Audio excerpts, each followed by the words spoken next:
আজকে আমার বিপক্ষে দাঁড়িয়েছেন একজন প্রখ্যাত কবিয়াল, যার নাম শ্রদ্ধেয় নিশিকান্ত সরকার মহাশয়। তার গান আপনারা ওপার বাংলায়ও শুনেছেন, ছোট নিশি। এখন বার্ধক্যের চাপে খানিকটা বুড়োর দিকে চলে গেলে তো আমারও ওই অবস্থা আর কি। হ্যাঁ, কেউ রেহাই পাবে না। তা তিনি আজকে নারদের ভূমিকায় থেকে কৃষ্ণকে খুব মারাত্মক মারাত্মক প্রশ্ন করেছে, একদম যে তুমি ভগবান, এই বিশ্ববাসী সবাই তোমাকে আমরা শ্রদ্ধা করি, ভালোবাসি, আর তোমার নাম নিয়ে আমি ঘুরে বেড়াই ত্রিলোকে, কিন্তু তুমি কাকে পাবার জন্য যজ্ঞ করছো এটা একটু দেবার সমাধান। কারণ কেউ কোন এই পিছনে কে বাচ্চা কাচ্চারা কথা বলছে দেখুন তো, যদি কেউ পূজা করে, যজ্ঞ করে, হোম করে, ব্রত করে, তার একটা অর্ঘ্য অঞ্জলি দিতে হয় তার সেই পূজার যার উদ্দেশ্যে করে থাকে, তাই তো নাকি? তাহলে কৃষ্ণের উপর তো আর কেউ শ্রেষ্ঠ নাই। তাহলে তুমি হলে প্রাণকা নাই, তাহলে তুমি কেন যজ্ঞের আয়োজন করেছো শুনতে চাই। যজ্ঞের নাম কি বলো, তাই অর্ঘ্যকে পাবে, তাও সবাই শুনে যাবে। একসঙ্গে কতগুলো প্রশ্ন একটার ভিতরে। আমার একটা ছোট্ট গল্প মনে পড়ে। এক জন্ম অন্ধ, একটু কথাবার্তা করতে হবে বন্ধ। জন্ম অন্ধ, সে ভগবানের আরাধনায় বসেছে। তে ভগবান কৃপাবশত করুণাবশত আমার গোবিন্দ শ্রীমনমথ আনন্দের ধন রাধারমন তিনি সামনে গিয়ে দাঁড়িয়েছেন। ও তো আর দেখতে পারে না। ভগবান বলছে, আচ্ছা তুমি আমাকে ডেকেছো কেন বলো। বলে তুমি কে? বলে আমি শ্রীকৃষ্ণ ভগবান। বলে আমি তোমার কাছে বর চাইবার জন্য ডেকেছি ঠাকুর। ডেকে বলে নটবর পাবে কিন্তু একটাই বর, এক বরের বেশি তোমায় আমি করব না দান। এখন ওই যে কানা, ও মনে মনে করে ভাবনা, এতদিন বসে করলাম সাধনা, আর এসে বলে কৃষ্ণ কেলে শোনা এক বরের বেশি দেবে না। তা আমারও অন্তরে আছে, ভাবো আমি এক বরের মধ্যে 14 বর ঢুকিয়ে দেব। চালাক তো। বলছে ঠাকুর একটাই বর চাইব, তবে পরিপূর্ণ বাক্য আমার শেষ না হলে কিন্তু তুমি তথাস্তু বলবে না। আমার বাক্যটা তো সম্পূর্ণ হবে যে বরটা আমি চাইব। পিছনে কথা বলছে কারা? আপনাদের এগুলোকে সামাল দিতে হবে। বাড়ির গান তো, এখানে কোনো ভলেন্টিয়ার্স নেই, আপনারাই সবাই ভলেন্টিয়ার্স। ও বলছে ঠাকুর তাহলে চাই। বলে চাও, এক বর চাও। বলে ঠাকুর তুমি কথা লোক, আমাকে এই বর দাও। হে দয়াল হরি, আমি যেন নিজের চোখে দেখতে পারি আমার পুত্রবধূ সোনার থালায় ভাত দিচ্ছে আর আমি খাচ্ছি। ভগবান হয়ে ব্যস্ত, বলে তথাস্তু। ও এখনো বিয়েই করেনি। কি বর চেয়েছে? আমি যেন নিজের চোখে দেখতে পারি আমার পুত্রবধূ সোনার থালায় ভাত দিচ্ছে আর আমি খাচ্ছি। কি কানার কানা! বর চেয়েছে একখানা, ওর মধ্যে 14 বর ভরা। মানে আমি যেন নিজের চোখে দেখতে পারি, তার মানে 2 চোখ আগে ভালো হবে। বিয়েও এখনো করে নাই। অনেকে বিয়ে করলে ঘন ঘন মেয়ে হয়, সঙ্গে সঙ্গে বিয়ের সঙ্গে ছেলে হবে, ছেলে আবার সঙ্গে সঙ্গে বিয়ে হবে, আর সোনার থালায় ছেলের বউ ভাত দেবে। তার মানে কি বড় লোক না হলে সোনার থালায় ভাত খাওয়া যায়? আরে বাবা রে বাবা, এক চোটে বড় লোক হয়ে যাবে। তাহলে চোখ ভালো হবে, বিয়ে করার সঙ্গে সঙ্গে ছেলে হবে, বড় লোক হয়ে সোনার থালায় ভাত দেবে। বলে কৃষ্ণ কেলে শোনা। ওরে কানা, এ তো আমি আগে জানি না। তুই বর্ষাইলি একখানা, একখানার ভিতরে যে 14 খানা ভরা।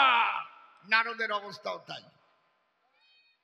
ও কানাই, তোমার উপর কেউ বড় নাই, তাহলে তুমি যজ্ঞ করো কেন? দাও তার সমাধান। তুমি কৃষ্ণ নটবর, তাহলে এই যজ্ঞের নাম কি? কথা ধরো। আবার এই যজ্ঞের অর্থ কার শ্রীপাদ পদ্মে করবে দান। তাহলে একটার মধ্যে 3 খান। তারপরে প্রশ্ন করে সবার ঠাই, তোমার কাছে শুনতে চাই, তোমার ওই রাধারানী ধুলায় পড়ে কান্দে কেন, তাই না? তাই বলেছ তো নাকি?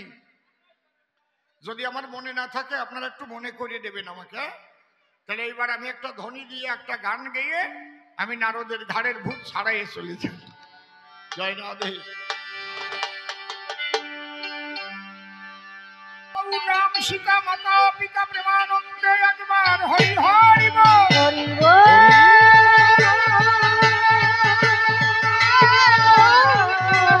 হরিচাঁদ গুরুচাঁদ প্রেমানন্দে একবার হরি হরি হরি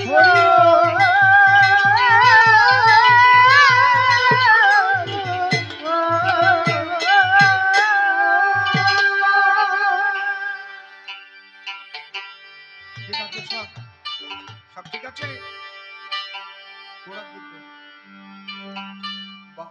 হরি বল হরি বল হরি বল।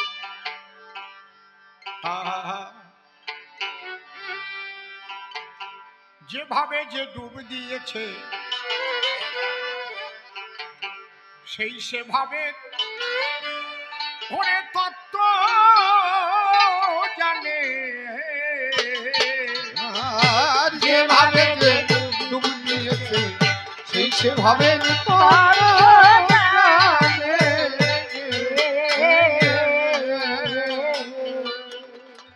কাকি বলে কয়ে বুঝানো যায় ভাই রে, না বুঝলে তার আত্মজ্ঞানে সেই সেভাবে তত্ত্ব জানে। যেভাবে যে ডুব দিয়েছে সেই সেভাবে তত্ত্ব জানে।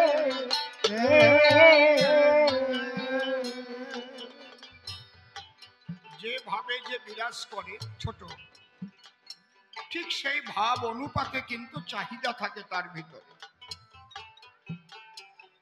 দেখবেন যারা কৃষ্ণ ভক্ত ভাবুক মানুষ চরাচরে তার চাহিদা আমি একটু ভক্ত সঙ্গ পেলে খুশি হই। দিনান্তে যদি একবার সাধু সঙ্গ বৈষ্ণব সঙ্গ না পায় তার ভিতরে একটা যন্ত্রণা হয়। টাকার পাহাড় দিলেও তার মনের ব্যথা কিন্তু যায় না। কিন্তু দুমুঠো খিচুড়ি পেলেও সিদ্ধ ভাত পেলেও যদি হরিনাম কৃষ্ণ নামের আসরে যায়, প্রেমানন্দে সাধুগুরু বৈষ্ণবের চরণ ধুলি নিতে পারে গায়, তাহলে মনে তার শান্তি হয়। বুঝিস না? লক্ষ্য করে দেখবেন যারা গাঁজা খায় তারা ভাবে আমার একটু সাকরিয়াত পালি ভালো হয়, একা একা জু পাই না। সত্যি কথা না নাকি? চোখের দিক তাকালে ঠিক পাওয়া যায়, গাঁজাখোর কি করে যেন একসঙ্গে মিশে যায়। তাহলে ভাব অনুপাতে সে কিন্তু তার ভাবের মানুষ খুঁজে বেড়ায়। যদি কোনো গাঁজাখোরকে বলা এই তুই গাঁজা খাচ্ছিস কেন, চল হরিবাসরে চল, বল যাও তোমরা যাও রে বাবা, এখনো গাঁজা খেয়ে দেখো নাই, এক টানেতে যেমন তেমন দুই টানেতে রুগী, জানো এখনো। তাহলে ভাবের মানুষ যেভাবে যে ডুব দিয়েছে সেই সেভাবে তত্ত্ব জানে। যেভাবে যে ডুব দিয়েছে সেই সেভাবে তত্ত্ব জানে।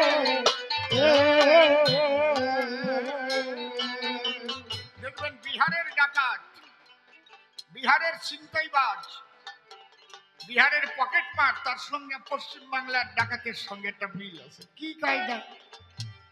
এখানে চেন করে ঠিক দুর্গা পূজার আগে চলে আসে, আসে পকেট মেরে মেরে চলে যায়। কায়দা কত! তাই আমার গান কাকি বলে কয়ে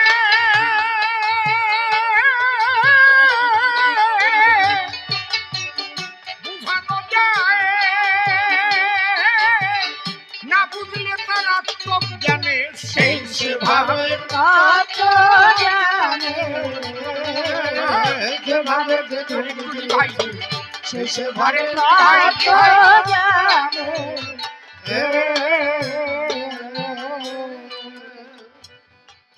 কাকে খোঁজে বিষ্ঠা কোথা,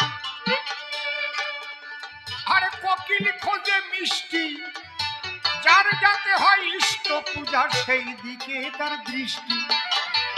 হায় রে, আমি কিন্তু টোন বানাতে বলিনি, রিভাইভ দিতে বলছিলাম। কাকে খোঁজে বিষ্ঠা কোথা, আর কোকিলি খোঁজে মিষ্টি। যার যাতে হয় ইষ্ট পূজা সেই দিকে তার দৃষ্টি। চাতকের মন কখন বৃষ্টি, ওই চাতক পাখির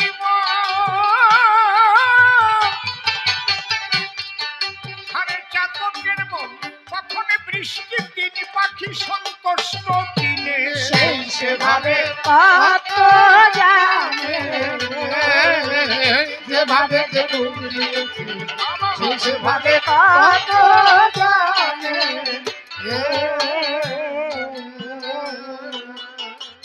নারদ বুঝবে কি করে কৃষ্ণ কেন যজ্ঞ করছে, কি ভাব কৃষ্ণের মধ্যে আছে, কেন নারদ বুঝবে কি? এটা তাকে বোঝানোর দায়িত্ব আমার। আহা, গভীর রাতে গগনেতে উঠিলে তারা, ভাবুক পায়াক ভাবের জোয়ার দেখে চেহারা, সেই ভাবে না ডুবেছে যারা, ভাবে না ডুবেছে যারা, বুঝবে কি সেই তারার মানে সেই সেভাবে কত জানে, যেভাবে যে ডুবিয়েছে সেই সেভাবে কত জানে।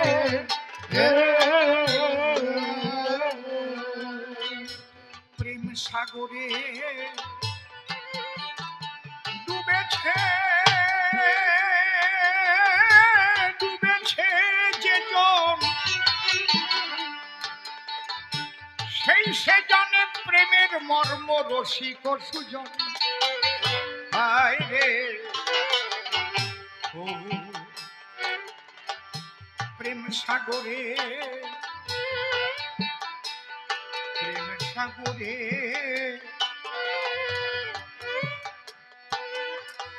ডুবেছে, ডুবেছে যে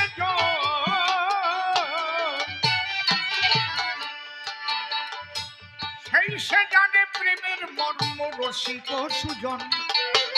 যার গোষ্ঠীতে না ইষ্টের ভজন, যার গোষ্ঠীতে না ইষ্টের ভজন, সেই পাপিষ্ঠকে ঈশ্বর মানে সেই সেভাবে হরি হরি বল, হরি হরি বল। যেভাবে যে ডুবিয়েছে সেই সেভাবে কত জানে। হায় রে, অধম সিম্বলে কলিকালে করে সত্যের পরাজয়, তাই সত্যের বাক্য প্রকাশিতে প্রাণে লাগে ভয়। আমি নির্ভয়ে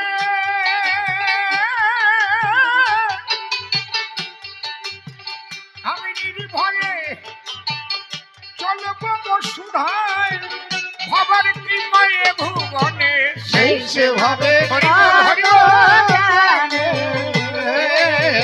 যেভাবে যে ডুবিয়েছে সেই সেভাবে কত জানে।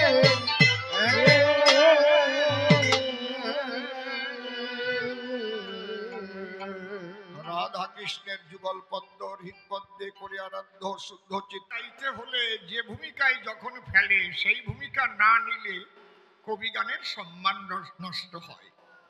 তাহলে আমার বিপক্ষ কবি যিনি, বিদগ্ধ কবি নিশিকান্ত বাবু, তিনি ইদানি সেজে নারদ মুনি আমাকে দিয়েছে কৃষ্ণের ভূমিকায়। এইবার তারই কথা অনুপাতে আমাকে হবে কৃষ্ণ হতে। আমি আগে জোর হাতে প্রণাম জানাই আমার আনন্দময় শ্রী গোবিন্দের রাঙা পায়। হে গোবিন্দ, আমার পরাণ প্রিয়, তুমি আমার কথা নিও। তুমি থাকো যে দেশে, তুমি আমায় ভালোবেসে আমার হৃদয়াসনে বসে বসে তোমার কথা তুমি রসাভাসে এই অসীমের মুখ দিয়ে তুমি বলে দিও। হরিবল, হরিবল। আমি তার উপরে দিলাম ভার, তারে করলাম কর্ণধার, কাব্য সিন্ধু হব পার, অন্তরের একান্ত আকিঞ্চন। এইবার অসীম সরকার নামটি ছাড়ি হলাম কৃষ্ণ গিরিধারী, কবি গান করব সভাপরি, মনে তাই করিয়া চিন্তন। তাহলে মনের কথা খুলে কই, আমি কিন্তু এখন আর অসীম সরকার নই, আমি ভূমিকায় শ্রীকৃষ্ণ হই সর্ববিদ্যমান। একে বলে কাব্যের অভিনয়, যে করতে না পারে সে কবি নয়। এই জন্য আগেই সবিনয় জানিয়েছি নিবেদন। আসরে থাকবো যতক্ষণ, কৃষ্ণের ভূমিকায় কথা বলবো ততক্ষণ। অসীমের ঘটুক মরণ, নিবেদন করি প্রাণ গোবিন্দের পায়। অভিনয় কারে কয়? যে যা না তাই সে যে কথা কয়। আপনারা যাত্রা গান শোনেননি? এখন আর অত হয় না, না? ওরে বাবা, আগে যা যাত্রা হতো, সেই চিতপুরের দল এসে মানুষকে মাথায় দিত, সেই শেখর গাঙ্গুলির হাসি এখনো ভালোবাসি, আজও ভুলি নাই। মনে আছে? 1-1.5 মিনিট পর্যন্ত হাসিয়েছি তো এ থাকতো বলিয়ে। সে মাই বেলা সরকার, মনে আছে? বীণা দাস গুপ্তা, তাহলে তাদের সেই যাত্রা, তাই না? সেই যাত্রা শুনলে পরে মনপ্রাণ হরণ করে। যাত্রা শেষ হয়ে গেলেও বাস্ত যেন কানের ভিতরে, ওই যে শেখর গাঙ্গুলি মনে হাসিয়ে পড়ে। তা এক গ্রামে যাত্রা গান হবে, সবাই মনে মনে ভাবে নিজেরা নিজেরা একটা বই ওরা মঞ্চস্থ করবে। এখন সবাইকে পাওয়া যাচ্ছে, কিন্তু একটু অসুবিধা হয়ে যাচ্ছে, রাজার পাঠ করার মতো তাজা মোটা মানুষ পাওয়া যাচ্ছে না। তাই এক ভদ্রলোক, ও রাস্তার পাশে ঘর বেঁধে বাস করে, মানুষের বাড়ি কাজ করেই সংসার চালায়, ওই স্বামী স্ত্রী একত্তরে। তো ও টাকার চাইতে ওরে খাবার দিলে হয় খুশি, বুঝতে পারছেন? যদি কোনো বাড়ি জোন দেয়, আগেই চুক্তি করে নেয়, বাবা পেট ভরে দুটো খাবার দেবা, তুমি আমার জোনের দাম যা দেবা দেবা, কিন্তু পেট ভরে খাওয়াবা, আর একটু খাসির মাংস হলে ভালো হয়। মানে পেটুক টাইপের মানুষ, যার এক নাম হচ্ছে পেটুক, খাওয়া দাওয়ায় পায় সুখ। এই জন্যে বউ খাবার পাক আর না পাক রে ভাই, ওর স্বাস্থ্যের কোনো ঘাটতি নাই, বুঝেছেন? ওই খাওয়া দাওয়া দেওয়ার পরে যে 2-4 টাকা দেয় ওরে, তাই আনিয়ে দেয় বউয়ের ধারে, তাই দিয়ে চাল ডাল ক্রয় করে বউ আবার তাই রান্না করে খায়। এখন ওই তাজা মোটা ছিল, ওরেই সবাই রাজা নির্বাচন করলো। রাস্তার পাশে থাকে কুড়িয়ে গড়ে, রাজা বানাইছে তারে। কায়দা কত! এইবার ওরে রাজার পাট যখন দিয়েছে, ও তো স্টেজে উঠে গেছে, একেবারে রাজার মুকুট টুকুট পরে, হ্যাঁ, একদম ওই যে কি কি থাকে ওরে কি কয়, তরবারি ভরিয়ে, তাই না? কায়দা কত! এইবার ওর ঘরে তো চাই নাই 2 দিন, ওর বউ না খেয়ে হয়ে গেছে ক্ষীণ। ওর বউ সামনে এসে বসিছে, দেখি কি পাঠ করে আজকে, না শুনে ছাড়বো না। কায়দা কত! এইবার ওকে লাভ দিয়ে উঠেছে, তরবারি বের করে, কোথায় সেনাপতি? ওর বউ লাভ দিয়ে উঠে কয়, বাড়ি চাই নাই দুর্গতি, রাজা হতে আইছো? 2 দিন খাই নাই আর আমার রাজা মশাই? কোথায় সেনাপতি? বাড়ি চাই নাই দুর্গতি। কি কায়দা!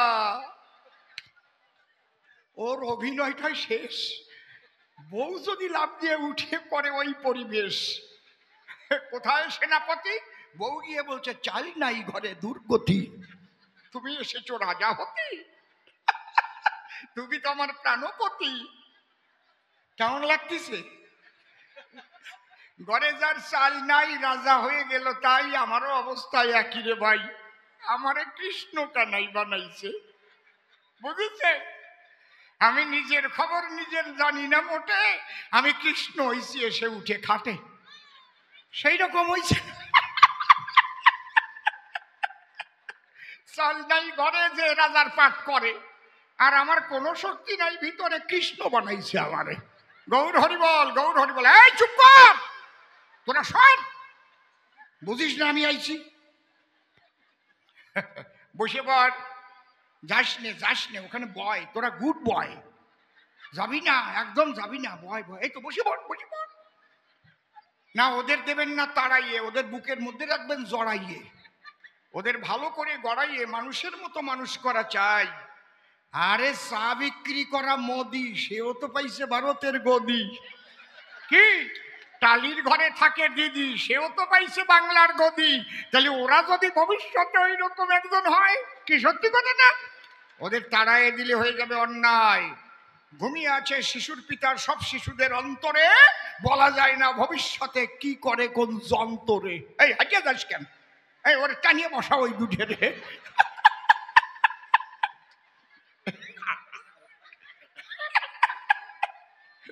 ওরা মনে মনে ভাবে তাই এইরকম পালায় তো পড়ি নাই, টানিয়ে ধরে বসায়।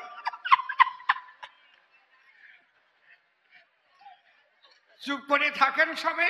রসের কথা তো হবেই হবে, তার মধ্যে দিয়ে আসল কথা আমাদের আলোচনা না করলে তো নয়। কি মাঝে মাঝে রস দেব তো নাকি? আপনারা কি বলেন? দেব তো? ওই বুড়িও কয় হ্যাঁ দেও দেও। বাহ, ভালো রে, কায়দা কত। চুপ করে থাকেন সবে, সব রকমের রস হবে। অনেকে মনে মনে ভাবে তাই। শুনেছি অসীম বাবুর আগে রস ছিল, তা কি রাজনীতিতে গিয়ে শুকোয়ে গেল? একটুও শুকোয় নাই, আরো গাঢ় হয়েছে। আরে খেজুর গাছ যখন বুড়ো হয় তখন রস বেশি আরো মোটা হয়, মোটা মোটা ফোটা কাটে, পাটালি ভালো হয়। কি সত্যি না? কায়দা আছে। আমার না এইসব বাজে কথা ভাল লাগে না, আমার লজ্জা করে কেমন, সত্যি ভাই। কারণ বাড়ির মন্ডল পরিবারের লোকজন যারা আমাকে ডাক দিয়ে আগেই বলেছে আমরা চাই কিন্তু একটু রসধারা। কারণ কবি গান শুনতে আসবে যারা, তারা যেন একটু রস টস পেয়ে যায়। ঠিক আছে তো? বাহ, ইস এখনো হাস থামতেছে না। আমার ক হয়ে গেছে, উনি হাসিয়েই যাচ্ছে। যাক, এইবার অসীম নামটি করে নাস, দাঁড়াইলাম সভাপাস, আমি হলাম কৃষ্ণপিতবাস, নারদের প্রশ্নের দিতে সমাধান। নারদ প্রথম প্রশ্ন গেল করে, বুঝাইয়ে দাও কৃষ্ণ আমার ধারে, তুমি সবার উপরে সর্বশক্তিমান। তাহলে তুমি যদি সর্বশক্তিমান হও, আমার কাছে একটু ভেঙে কও, হে গোবিন্দ তাহলে তুমি যজ্ঞ করো কেন? শুনবে যত জ্ঞানী বর্গ, কে পাবে তোমার এই যজ্ঞের অর্ঘ্য, এবং এই যজ্ঞের নাম কি তুমি তাও দেবে সমাধান। তাহলে আমি আগে বলে রাখি যজ্ঞের নাম কি। যজ্ঞের নাম হচ্ছে ভক্ত মিলন যজ্ঞ। বসে শুনুন যজ্ঞ বিজ্ঞ। যেহেতু এই যজ্ঞ প্রভাস তীর্থে হয়েছে আয়োজন, তাইতে যত ভক্ত দলে তারা একে প্রভাস যজ্ঞ বলে। তোমার এই প্রশ্নের জবাব আমি সারিলাম এখন। এটা তো আর কোনো ক্যাচালো প্রশ্ন না, নাম কি বলে দিলাম। এইবার যজ্ঞ আমি করি কেন বুঝাইয়ে দেই তার মানে। আমি নিত্য নিরঞ্জনে কৃষ্ণ শ্যামরায় কি বলবো, তোমার কাছাকাছি তিন যুগে আমি ঈশ্বর বা ভগবান আছি, কিন্তু আমার একটা নূতন আকাঙ্ক্ষা জেগেছে হিয়ায়। কি? আমি মনে করেছি, ভাবো না, কলিযুগে আমি আর ভগবান থাকবো না, আমি ভক্ত হয়ে নেমে আসবো পথের ধুলায়। কারণ আমাকে পেতে হলে কেমন ভক্তি থাকলে দেলে পরিপূর্ণভাবে আমাকে পেতে পারে ভক্ত দলে, আমি নিজে গিয়ে আচরণ করে সেই ভক্তি শিখাতে আমি যাব বসুধায়। তাই অন্তরে আমার আছে, ভাবো, আমি কলিতে ভক্ত, কিন্তু আমি ভক্ত হতে হলে যে যা দরকার তা তো আমার নাই। বলেন তো, ভক্ত হতে গেলে কি দরকার? বাবা বাবা, কে বলল? চমৎকার। ভক্ত হতে গেলে ভক্তি দরকার, ধনী হতে গেলে ধন দরকার, তাই তো? তাহলে ভক্ত হতে গেলে ভক্তি দরকার দিলে। আমি কৃষ্ণ, আমার তোর ভক্তি নাই, আমি সর্বশক্তিমান, কেউ কি আমাকে বলে ভক্তিমান? তাহলে ভক্তির অধিকারী কারা? এই জগতে ভক্ত যারা। এই জন্যে আমার ভক্তি চাই, ভক্তি না হলে তোমার ভক্ত হওয়ার উপায় নাই। এই ভক্তি যদি কেহ পাইবারে চায়, তখন তার যেতে হয় ভক্তের দরজায়। করজোড়ে যদি বলে তুমি কৃপা করো, প্রণামী তোমার চরণ তলে, তোমার করুণায় যদি আমার একটু ভক্তি মেলে, আমি ভেসে চোখের জলে প্রেমানন্দে কৃষ্ণ বলে গড়াগড়ি দেব পথের ধুলায়। এইবার কথা আছে, খুব লক্ষ্য করে শুনেন। এই চিন্তা করে আমি শ্রীকৃষ্ণ জগতে স্বামী নারদকে দিয়ে করিয়েছি ভক্তদের নিমন্ত্রণ। ভক্তরা এক এক করে এসে বসেছে প্রভাস নদীর পাড়ে, হয়েছে ভক্ত মিলন যজ্ঞের আয়োজন। এইবার কোন ভক্ত কেমন? ভক্ত তো আছে অগণন, হ্যাঁ, অত সুজান না। এর মধ্যে শাস্ত্র ভক্তকে দুই ভাগে ভাগ করেছে, খুব লক্ষ্য করে শুনবেন, না তো বুঝবেন না পরে। কি কি? হৈতুকি আর অহৈতুকি। হৈতুকি ভক্ত কাহাকে বলে? আত্মস্বার্থের জন্য যারা ভাসে চোখের জলে। হয়তো কেউ বিবাহ করে 19টি বছর ধরে জন্মগ্রহণ করেনি ঘরে কন্যা কিংবা ছেলে, অপুত্রক ছিল, তাই কোনো হরিবাসরে এলো, স্বামী স্ত্রী কান্নাকাটি করেছিল ওই ছেলে পাবে বলে। আপনারা করুণা করে আশীর্বাদ দেন আমারে, যদি রাধা গোবিন্দের করুণার জোরে 1টি বছরের ভিতরে আমি একটা পুত্র সন্তান পাই, অন্তরে আমার আছে ভাবো আমি এখানে 10,000 টাকা দেব। এরকম অনেক সময় আমরা শুনি না সবাই? কেউ আবার মনে মনে ভাবে আমার ব্যবসাটা ভালো হলে এখানে 2 কুইন্টাল চাল দেবে, আছে না নাকি?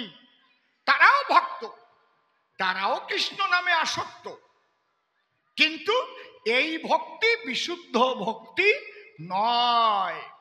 কারণ তারা ভগবানকে না চেয়ে আনন্দ পায় পার্থিব জগতের কিছু পেয়ে। তাহলে এরা কি ভক্তি বলছে ভাগবতে? বলছে হৈতুকি ভক্তি ইহাকে বলে, এর দ্বারায় পায় না কেউ কৃষ্ণ নীল দলে। আকাঙ্ক্ষা করিয়া সে যাহা কিছু চায় তাই পেতে পারে হৈতুকি ভক্তির দ্বারায় পার্থিব জগতের। বোঝা যাচ্ছে নাকি? এর চাইতে আমি ভালো করে বোঝাতে পারবো না। হ্যাঁ, ঠিক আছে। এবার অহৈতুকি ভক্ত কাহাকে বলা হয়? এই জাগতিক জগতের কোনো কিছু সে নাহি চায়, একমাত্র কেঁদে কেঁদে খোঁজে কৃষ্ণ ধান, আর কৃষ্ণ ভক্তের সঙ্গ সে চাহে সর্বক্ষণ। বলে দাও বৈষ্ণব গোসাই, কোথা গেলে কৃষ্ণ মেলে, আমি সেই গোবিন্দকে চাই। পার্থিব জগতের ধন দিলে সে নেই না কোনো কালে, সে কৃষ্ণ বলে ভেসে চোখের জলে, শুধু ওই ভক্তের সঙ্গের জন্য ঘুরিয়ে বেড়ায়। এ হচ্ছে অহৈতুকি। এখানে শাস্ত্র কি বলছে? অন্যান্য অভিলাষিতা শূন্য জ্ঞান কর্মদান বৃতং আনুকূল্যেন। দেখেছেন? অন্যান্য অভিলাষিতা শূন্য জ্ঞান কর্মদান বৃতং। তাহলে অন্যান্য অভিলাষ সকল কিছু করে নাশ, একমাত্র পাবো বলে কৃষ্ণ পিতবাস। যার মন হয় উচাটন, এই মন হলে তবেই তার কৃষ্ণ দর্শন মেলে। আমি কৃষ্ণ নন্দলালে তার ভক্তি করিব গ্রহণ। এইবার এত ভক্ত এখানে এসেছে, আমি কি করে যাচাই করে আমি যাব তার কাছে? এই জন্য একটা দাড়ি পালা করেছি রক্ষণ। আমি দিয়েছি সদ্য পাল্লার এক পাশে একটা প্রস্ফুটিত পদ্ম, ওই পদ্মের সঙ্গে ওজন আমি দেব যখন, প্রকৃত অহৈতুকি ভক্ত যারা পদ্মের সমান হবে তারা আমি কৃষ্ণ মনচোরা, তার প্রেম ভক্তি করিয়া গ্রহণ, তার প্রেম ভক্তি নিয়া আমি যাব গৌরাঙ্গ হইয়া, প্রেমানন্দে কৃষ্ণ নাম প্রেম করতে বিতরণ। বোঝা যাচ্ছে কি নাকি? এর চাইতে ভালো করে আমি বলতে পারবো না। এতে বোঝো তো বোঝো, না বোঝো মুখ বোঝো। ছোট একটা গল্প মনে পড়ছে, কব না? থাক, কব না, থাক না, থাক, কব না, থাক, কব বলি করেছে ডাউনে। ডাউন মানে বোঝেন তো? গ্রামে। তা ও যে গ্রামে বিয়ে করেছে ওই গ্রামে ওর শ্বশুর বংশ ভরা, ওর শ্বশুরের শ্বশুররাও আছে। ওর শ্বশুর, কাকা শ্বশুর, মেসুও শ্বশুর, পিসিয়ে শ্বশুর, শ্বশুরের শ্বশুর, হ্যাঁ ধর্ম শ্বশুর। নূতন নূতন জামাই যখন শ্বশুর বাড়ি যায়, ভালো মন্দ ভালোবেসে সকলে খাওয়ায় নাকি? বিয়ে করেছো তো তুমি কি বুঝবা ঘোড়ার ডিম?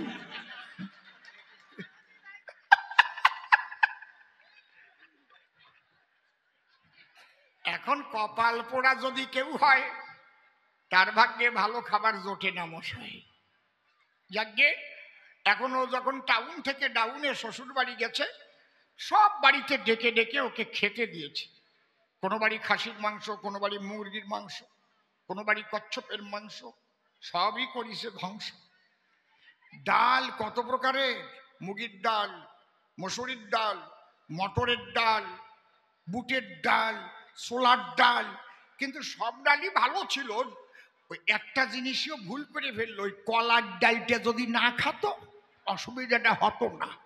কলার ডাল হচ্ছে তেল তেলে, সব কয়টারে নিয়ে ক্যালকালাইয়ে পিছনের দিক চলে আসছে। জয় রাধে, কায়দা কত। আর অত কিছু খাওয়ার পরে পেটে বায়ুকম্প না হয়ে পারে? খেয়ে দিয়ে বাড়ি যাবার জন্য উঠেছে মিনি বাসের ভিতরে।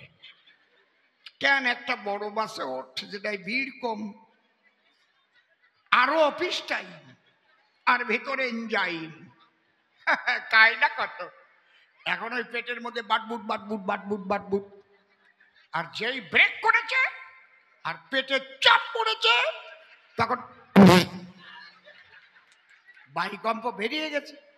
এত দুর্গন্ধ, চরম দুর্গন্ধ। অত কিছু একসঙ্গে পৌঁছিয়ে যদি গন্ধ হয়, তাহলে সেই গন্ধে থাকা যায়? এক ভদ্রলোক বলছে, দাদা কাজটা ভালো হচ্ছে না বলো। হ্যাঁ, এই গন্ধে কিন্তু থাকতে পারছি না, কাজটা ভালো হচ্ছে না। ও চিন্তা করছে ভালো যখন হচ্ছে না, তাহলে আমি একটু চেপিয়ে ধরিয়ে ভালো করে একটু দেই। আবার যখন ভালো করে চেপিয়ে ধরিয়েছে, আবার যখন ব্রেক মেরেছে, আর আবার গিয়ে পেটে চাপ খেয়ে এবার তো আর ওই রকম ফুট করে বেরোতে পারেনি, খুব সরু করে সাউন্ড করে বেরিয়েছে, খুব সরু। বাবা, সাউন্ডের যদি পরিবর্তন হয়, তবু গন্ধের কি পরিবর্তন হতে পারে আপনি বলেন তো মশাই? ওই সরু সাউন্ড যখন হয়েছে, সরু ভাবে ওই নাকের মধ্যে আরো তীরের মতো ঢুকে গিয়েছে। ওই ভদ্রলোক বলছে, দাদা ভালো হচ্ছে না বলো, কাজটা কে করছেন? দুর্গন্ধে থাকা যাচ্ছে না। ও ভাবলো তাহলে আর একটু ভালো করে করি। আবার চেপে ধরেছে, চেপে ধরলে আবার যখন ব্রেক কষেছে, এবার আরো দুর্গন্ধ। বলছে, দাদা বারবার বলছি ভালো হচ্ছে না, ভালো হচ্ছে না, হ্যাঁ এই গন্ধে টেকা যাচ্ছে না। ও বলে, আমি 3 বার চেষ্টা করেছি, এর চাইতে ভালো আমি পারবো না, তুমি তেজিয়ে নাও, যাও। আমি মনে করি, ভাবো না যেভাবে আমি বুঝাচ্ছি, এর চাইতে আমি ভালো করে আমি আর পারবো না। কি বাবা, ঠিক আছে তো? গল্প বলবো তো, এরকম বলবো তো? না না, এসব বাজে কথা বলবো না বাবা। ওই যে ওরা মুখ কালো করে বসে আছে, বলবো তো? বা এই রস কত। তাহলে আমি কৃষ্ণ কমলাক্ষী, কার সঙ্গে হবে আমার মাখামাখি? যার প্রেম অহৈতুকী, আমি সেই অহৈতুকী প্রেমধারা করিয়া গ্রহণ। অন্তরে আমার আছে ভাবো, তারে আমি গুরু বলে প্রণাম দেব, আর তার শ্রীপাদ পদ্মে অর্ঘ্য আমি করিব অর্পণ। তার ভাবকান্তি বিলাস নিয়া আমি এই কৃষ্ণের ভাব ত্যাগিয়া, আমি তখন সেই ভাবে ভক্ত হইয়া নবদ্বীপে করব অবতরণ। কলির জীব উদ্ধারের তরে আমি বলবো, হরে কৃষ্ণ হরে, আয়না ছুটে আমার ধরে, প্রেমানন্দে একবার হরিনাম হরিনাম। সেই হরিনাম দিতে আমি যাব নদীতে, তাই বাসনা ভক্ত হতে, তাই ভক্ত মিলন যজ্ঞের আমি করেছি আয়োজন। ঠিক আছে কি বাবা, বুঝতেছেন তো নাকি? না বুঝলে বলবেন, কিন্তু আমি আবার বারবার ভেঙে বলবো, অন্তত 3 বার তো পাতবো। কি চুপ করে থাকেন সবে, আরো প্রশ্নের জবাব হবে। আরেকখানা গেয়ে নেই গান। শুধু কথা বললে পরে অনেকে ভাবে অন্তরে, মাঝে মাঝে গান দেয় না কেন, ঠিক না? এই জন্য মাঝে মাঝে গান গাবো, আবার আমি পাঁচালি গাবো। যাবে যদি কোনো পুরুষ বনের মধ্যে যায়, সে নারী হয়ে যাবে। শিব জেদ ধরলো, দেখি কেমন করে আমি নারী হই। কথা বললে না, তাহলে বনের মধ্যে পাঠিয়ে দেবো কিন্তু একদম নারী হয়ে চলে আসবা। যখন শিব ওখানে ঢুকলো, সঙ্গে সঙ্গে নারী হয়ে গেল। তারপরে ব্রহ্মা কি করলো, আমি তো সে মিটিং এ ছিলাম না বাবা। এইবার শিবের আস্তে আস্তে এমনি বড় পেট, মনে হয় ফারাক্কার গেট, পেট আরো বড় হতে লাগলো। তখন শিব কৃষ্ণের কাছে গিয়ে বললো, দেখো তো ঠাকুর, আমার পেটটা শুধু বেড়েই চলেছে, আর মাঝে মাঝে পেটের মধ্যে গুতুগুতি করে। আপনারা বুঝবেন না, মায়েরা ঠিক পাচ্ছে। কৃষ্ণ বলল, তুমি এটা বাধালিয়া কোন জায়গার থেকে? বনের থেকে যখন বেরিয়ে আসছে তখন আবার পুরুষ হয়ে গেছে, ওখানে নারী হয়েছিল। বলে, আমি তো এরকম বনে গেছিলাম, এখন কি করা বল? তোমার তো সন্তান সম্ভবা, কিন্তু প্রসব কোন জায়গা দিয়ে করবা, সে দরজা তো নাই।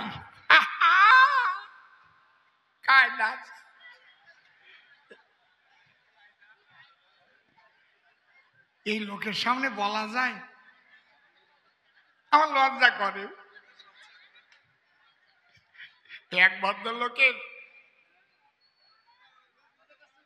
ওই ডাক্তারের কাছে গেছে, ডাক্তার বলছে তোমার ইউরিন টেস্ট করতে হবে।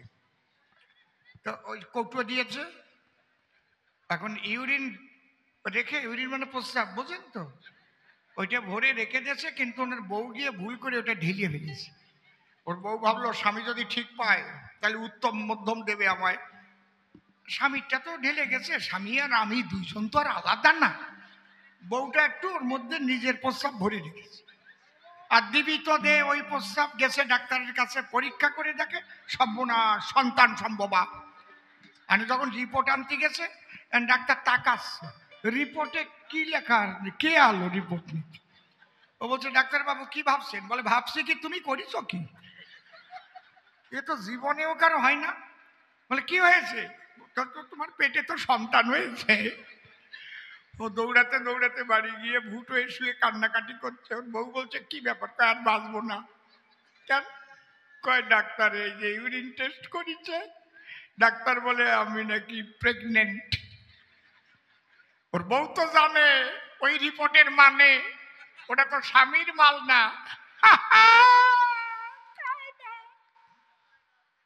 ওর বউ ডেকে বলে, তাই তোমার কোনো ভয় নাই, তুমি পেটে ধারণ করো, প্রসবটা আমিই করে দেবো, প্রসব যা।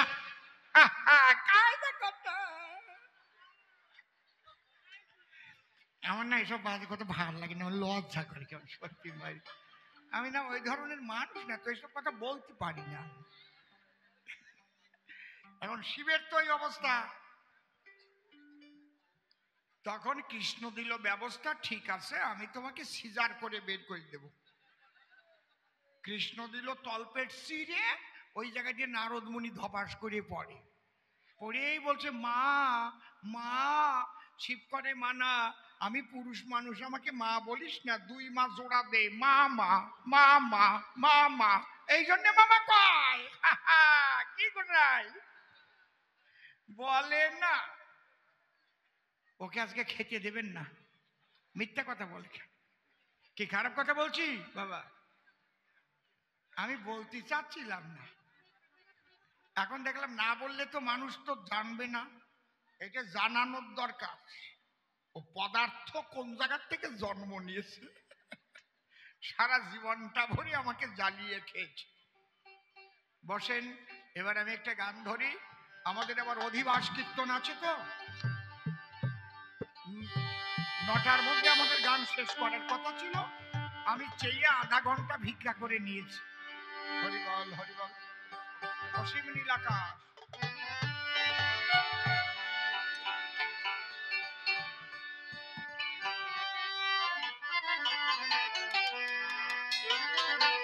একটা গানের অর্ডার আছে, আমার গুরুদেবের গান, শ্রদ্ধেয় প্রয়াত রসিকলাল সরকার, অসীম নীলাকাশ, অসীম নীলাকাশ। ভাইটা ঠিক মতো আছে তো? কে গড়ালো, কে গড়ালো অসীম নীলা কে গড়ালো, কে গড়ালো। এত তারা বুকে এনে কে গড়ালো, কে গড়ালো, অসীম নীলা কে গড়ালো, কে গড়ালো।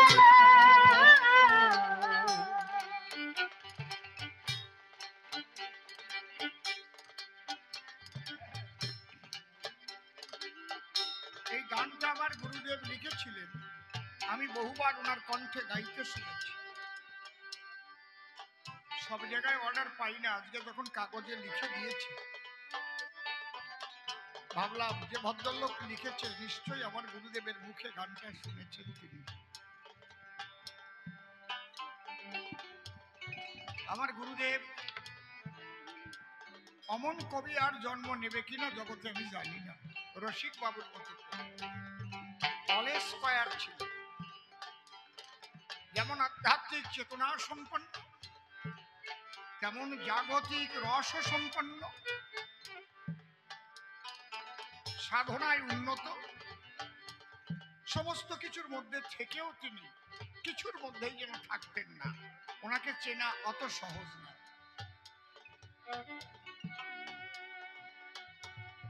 কায়াহীনই মায়া লোকে ছায়াপথ হতে প্রাণের কণা কমে এলো মরুমরকে। কায়াহীনই মায়া লোকে ছায়াপথ হতে প্রাণের কণা কমে এলো মরুমরকে। সেই হতে দিন জীবন ধারায় এই জগৎ ভরালো। কে গড়ালো, অসীম নীলা কে গড়ালো, কে গড়ালো। বিশ্বনাথের বিশ্বখানা বিস্ময়ে ভরা, তার বিরহের ভরে ভরে ভরে ভরা। বিশ্বনাথের বিশ্বখানা বিস্ময়ে ভরা, তার বিরহের ভরে ভরে ভরা। এ কেমন রহস্যে ভরা হয়ে দাঁড়ালো।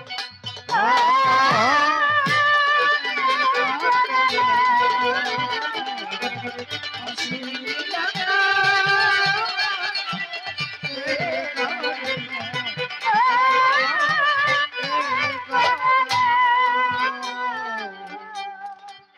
তার টানে ওই ফুলটা ছোটে দেহতে ছাই, কোন তারকার কথা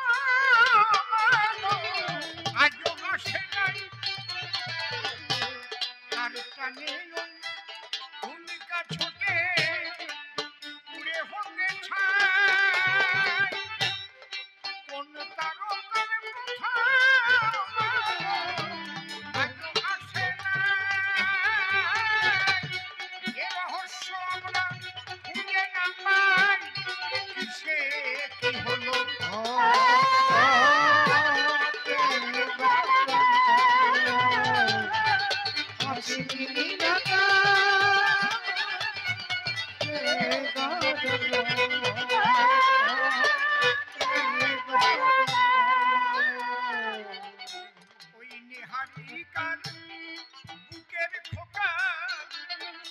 সে দিবাকর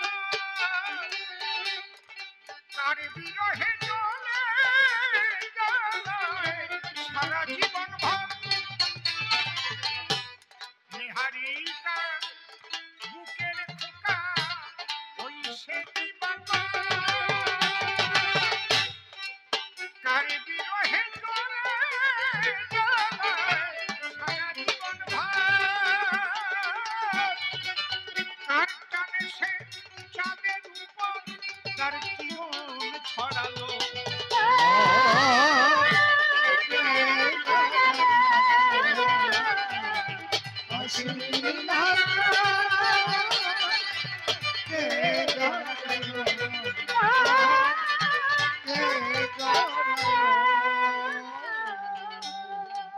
চাঁদের টানে জোয়ার আসে ভাটায় সরে যায় বিপুল মহাসাগর নদী ভাটায় যায় কোথায় চাঁদের টানে জোয়ার আসে ভাটায় সরে যায় বিপুল মহাসাগর নদী ভাটায় যায় কোথায় রশিদ কয় জ্ঞান ক্ষুদ্র মাথায় বিপদ জড়ালো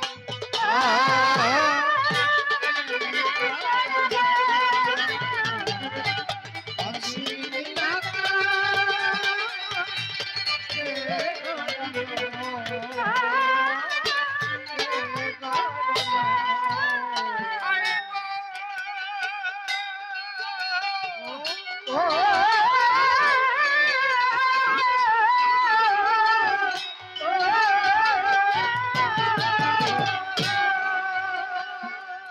ওরে যেভাবে নামী প্রশ্ন করিল ছোট এক এক করে ধরে ধরে আমি দিয়েছি সমাধান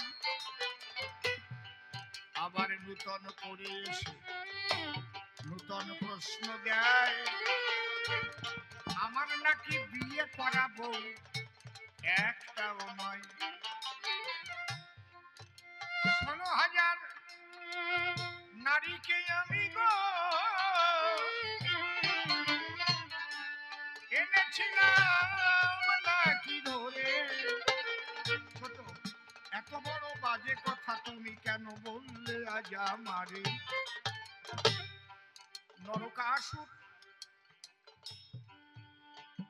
যুদ্ধে জয়লাভ করে 16,000 রমণীকে সে তার কারাগারে আবদ্ধ করে রেখেছিল ছোট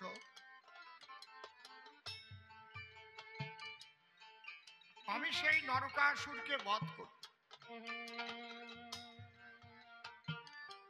নরকাসুরকে বধ হ্যাঁ কথা বলবেন না নরকাসুরকে বধ করে সেই 16,000 রমণীকে আমি উদ্ধার করব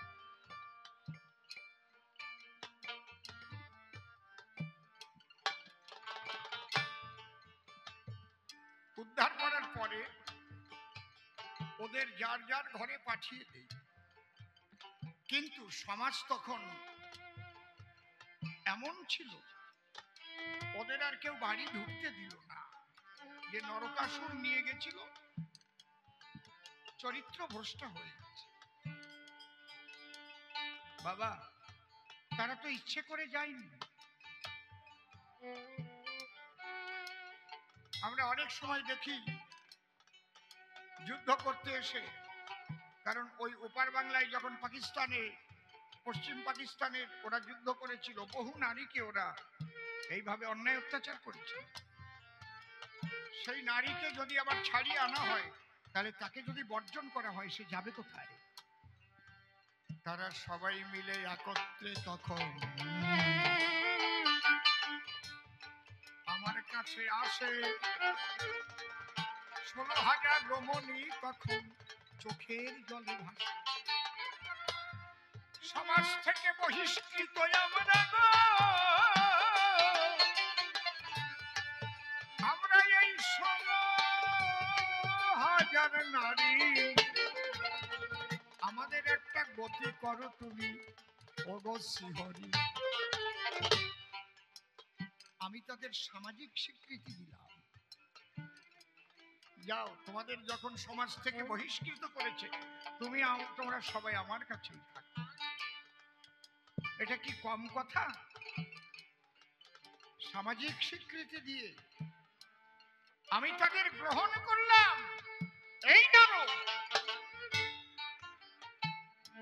একদিন বিনা হাতে দ্বারকাতে এসে আমাকে বলছে, ঠাকুর, আমি তো জীবনে বিয়েও করলাম না, হাত পুড়িয়ে পুড়িয়ে রান্না করে খাই, অন্তত একজন মাকে যদি আমি একটু পাই, তাহলে আমার এই দুঃখ কষ্টটা বিমোচন হয়। আমি দেখলাম, নারদ, তোমার তো মানসিকতা ভালো নয়। আমি বললাম, নারদ, ঠিক আছে, তুমি যখন আমার কাছে চেয়েছো, আমি তোমার গুরু, তোমাকে তো ফিরিয়ে দিতে পারি না, তবে একটা কথা বলছি, সন্ধ্যার পরে আসবে নারদ, এই দ্বারকাপুরে তুমি খুঁজে দেখবে বউদের ঘরে ঘরে, যে ঘরে আমাকে পাবে না গো নারদ, কথা নিও, সেই ঘর থেকে তুমি একটা মা নিয়ে চলে যেও। নারদ ভাবে, একা শ্রীকৃষ্ণ মাধবে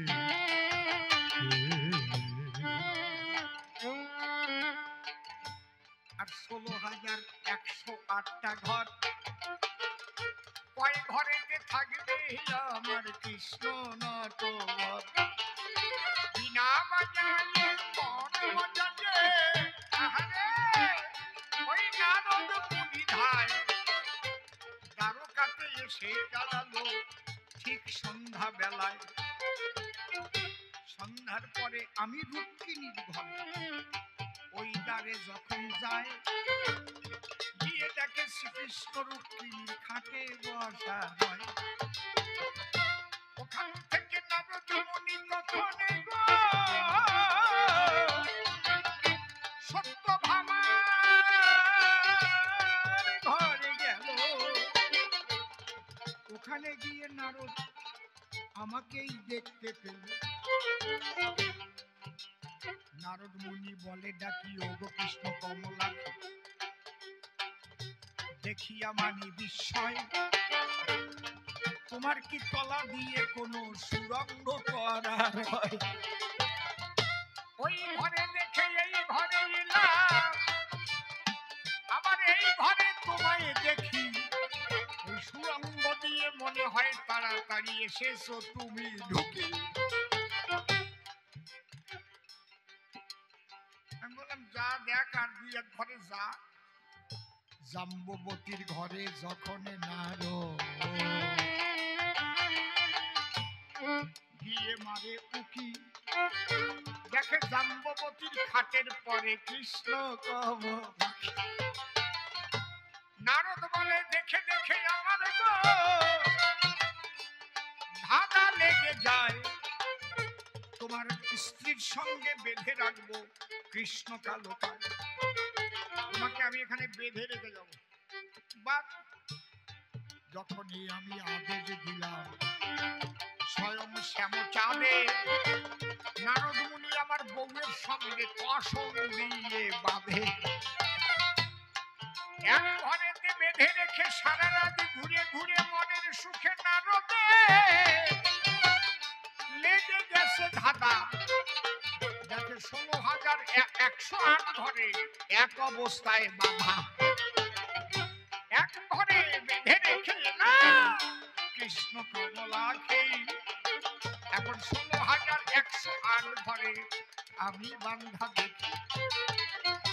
তখন বিনা খানা রেখে দিয়ে নারদ পরে আমার পায়, বলে, প্রভু তুমি অধম বলে ক্ষমা করো আমায়, তুমি সব সব জায়গায় থাকতে পারো, আমি বুঝি নাই, আর কোনদিন বউ চাবো না, এবার তোমার গুণ গাই। এই নারদ মুনি নিয়ে বিনা খানি গো কৃষ্ণ নাম করিছে কীর্তন, একবার প্রেমানন্দে হরি হরি তোমরা বলো সর্ব। সত্যি কথাটা বলতে পারলে না যে বিয়ে করো নাই কেন? একদিন বিয়ে করতে গেছিলেন না? সত্যি কথাটা বললে ক্ষমা হয়ে যেত। কি একটা মিথ্যাকে ঢাকবার জন্য যেন আর 10টা মিথ্যা যখন বলে না, তখনই অপরাধের জালে জড়িয়ে যায়। এই স্বভাব তোমার ঠিক না। অম্বরীশ রাজার কন্যা রূপে গুণে মহিধন্যা, শ্রীমতী নাম ছিল। নারদ মুনি তার রূপ দেখিয়া পাগল হয়ে গেল। বিনার সুরে ঘুরে ঘুরে গো কৃষ্ণ নাম বেড়ায় করিয়া, কিন্তু মনের মধ্যে বাসনা ওই মেয়েটাকে করবো আমি বিয়া। নারদ মুনি ওই বাড়ি গিয়ে রাজাকে বলছে, রাজা মহাশয়, কি আমি তো জীবনে বিয়ে টিয়ে করি নাই, যদি আপনি আপনার মেয়ে শ্রীমতীকে আমার হাতে দান করেন, অন্তত একটা বিয়ে করে একটু শান্তি করে যাই। রাজা বলে, আমার মেয়ে বয়স কেবল 16, আর তোমার বয়সের গাছ পাথর আছে নাকি আমারে তাই বলো। তোমার যা চেহারা, যদি তোমার চোখে কেউ কাজল দেবার ইচ্ছা করে তাহলে তো আঙুল দিয়ে পারবে না, বালতিতে কাজল গুলে পিচকারিতে তুলে চড়াত করে মারিয়ে দিতে হবে। তোমার মতো বরের সঙ্গে কি আমার মেয়ে দেওয়া যায়? নারদ মুনি তাই শুনে আর বাঁচে না লজ্জায়। তখন ভেতর থেকে পয়তা বের করে বলে, আমি মনে দিলাম তাপ, আমি ইচ্ছা করলে ব্রাহ্মণ ছেলে দিতে পারি অভিশাপ। রাজা দেখো সর্বনাশ, অভিশাপ দিলে তো ভস্ম হয়ে যাবে। এই টাইমে পর্বত গিয়ে হাজির, বলছে, রাজা মশাই, তা ওনার বয়স যখন একটু বেশি মনে হয়, তাই আমি তো একটু কচি কচি আছি, আমাকে দেওয়া যায় না? এইবার রাজা সুযোগ পেয়ে গেল, 2 জন ক্যান্ডিডেট কায়দা আছে। রাজা বলছে, তোমরা 2 জন যখন একই মেয়ে বিয়ে করতে চাইছো, এখন একজনকে দিলে তো আর একজন রেগে যাবা। আগামী দিন সকালে তোমরা 2 জন আসো, স্বয়ম্বর হবে, আমার মেয়ের যাকে ভালো লাগবে তাকে বেছে নিবে, আমার কোনো আপত্তি নেই। ওই কথা শুনে 2 জন চলে গেল। নারদ চিন্তা করলো, তাহলে আমার ভাগ্যে আর হবে না, কারণ মেয়েরা সবসময় কচিকেই ভালোবাসে, বৃদ্ধের চাইতে কচি ভালো। নারীর স্বভাবটাই, কোন নারী ভাবে না আমি একটা বুড়ো স্বামী পাই। স্বামীর যদি টাক পড়া থাকে, চোয়াল ভাঙা রয়, আর মাঝে মাঝে সাদা গোপ আর সাদা চুল দেখা যায়, ভালো লাগে না, প্রেম জাগে না। হলে পরে কচি, সে একটু কুটুকুটু করলে বলে তোমার সঙ্গে আসি। নারদ ভাবে পর্বতে নিয়ে যাবে ওই যে শ্রীমতী নামক মেয়ে, আমার ভাগ্যে হবে না আর ওই মেয়েটারে করা বিয়ে। তবে আমি নারায়ণের কাছে যাই, অন্তত একদিনের জন্য একটা বর চাই। নারদ নারায়ণকে নিয়ে বলল, নারায়ণ, কি কোনোদিন তো কিছু চাইনি, আজকে আমাকে একটা বর দাও। কি বলে, আগামী কালকের জন্য যেন, আগামী একদিনের জন্য ওই পর্বতের মুখটা বান্দরের মতো হয়ে যায়, একেবারে নিচে দিয়ে সব থাকবে, কোনো দিক দিয়ে অসুবিধা না, মুখ খালি বান্দর হয়ে যাবে। বুঝতে পারছো? আমি দেখলাম, বাহ, আমার কাছে যে যা চাই তাই পায়। বললাম, তাই হবে। নারদ ভেবে আনন্দ নিয়ে চলে গেল। তারপরেই পর্বত আসছে। পর্বত চিন্তা করছে, অনেক সময় নারীরা রূপের চাইতে গুণের মূল্য অনেক বেশি দেয়। যদি গুণী মানুষ বৃদ্ধ হয়, নারীরা তারে ভালোবাসে। গুণের কদর নারীরা করে, জানি আমি দেশে, তাহলে আমি বিনা বাজাতে পারি না নানো, বিনাটি বাজায়। আমি কষি হলেও ওই দিকে যদি মাথা ঝুল দেয়। পর্বত দিয়ে শ্রীকৃষ্ণের কাছে বলছে, ঠাকুর আমাকে একটা বর দাও না। কি বর? বলে আগামীকালকের দিনের জন্য যেন নারদ মুনির মুখটা ভল্লুকের মতো হয়ে যায়। শালা যদি ভল্লুক বানাই দিতে পারি তাহলে বাজনায় কাজ হবে না। ওরে যে আগে বান্দর বানাই দিয়েছে ওরাও জানে না, আয় না তো দেখে নাই। তাই না? দুইজন বর সেই ভল্লুক বানর হলো। বিয়ে করবার জন্য যখন অম্বরীশ রাজার বাড়ি গেল, এখন দুইজন একটু খালি মনে মনে ভাবি চোখ দিয়ে চোখ বন্ধ করে তাকায় দেখেন যে উপরে একটু ভল্লুক আর উপরে একটু বান্দর। কি বিচ্ছিরি চেহারা নিয়ে গেছে দুইজন। মেয়ে যখন মালা নিয়ে এলো গো, মেয়ে ডেকে কয়, এই ভল্লুক আর বানর মুখর গলায় কি মালা পরানো যায়? বাবা, ওর বাবা বলে চুপ কর, সাবধান, ওই যে ভিতর দেখেছিস বুকের পর পইতে আছে দুইটা। এই টাইমে আমি কৃষ্ণ মনে মনে ভাবলাম যে এই বর্ত নিয়ে গেল, দেখি ওরা কি করে, আমি যাই একটু বসি। ওরা তো চোখ বুঝে পিড়িতে বসে আছে, আমি মাঝখানে গিয়ে চুপচাপ বসে আছি। মাইরি আমি বিয়ে করতে যাই নাই, চোখ শুয়ে কই আমি দেখতে গেছি। এইবার ওর বাবা বললো, শোন ওই দুইজনের মাঝখানে যারে তোর ভালো লাগে তারে মালা দে। দুইজনের মাঝখানে আমি ছিলাম নন্দলালা। মেয়ে তখন নিয়ে এলো হাতে বড় মালা, আমার গলায় যখন মালা পরাইয়ে দিল ভাই, আমি তখন বউটা নিয়ে বৈকুণ্ঠেতে যাই। ওরা ঠিক পাই নাই, ওরা চোখ বন্ধ করে বসে আছে। এই যে রজনীগন্ধা ফুলের মালা পড়ে পড়ে পড়ে 7 দিন বসে আছে। এইবার তো মুখ ঠিক হয়ে গেছে। 7 দিন পরে উঠে দেখে ব্যাপার কি, সে মেয়ে কোথায়? বলছে মেয়ে কোথায়? বলে মেয়েটা তো জামাই নিয়ে চলে গেছে। জামাইকে? বলে নারায়ণ। তখন দুই ভাই চলে এলো আমার সদর। কি ব্যাপার তোমাদের কি? বলে আমাদের বউ তুমি নিয়ে এলি কেন? আমরা বিয়ে করতে গেলাম আর তুমি নিয়ে চলে এলি। আমি বললাম শোনো, তোমরা ওই মেয়ে যদি আমার গলায় মালা না দিত তাহলে আনতে পারতাম। তাই অভিশাপ দেবো, এর পরের যুগে তুমি যখন রাম হয়ে যাবে তখন তোমার বউ হারিয়ে যাবে, মনে মনে কাঁদতে হবে।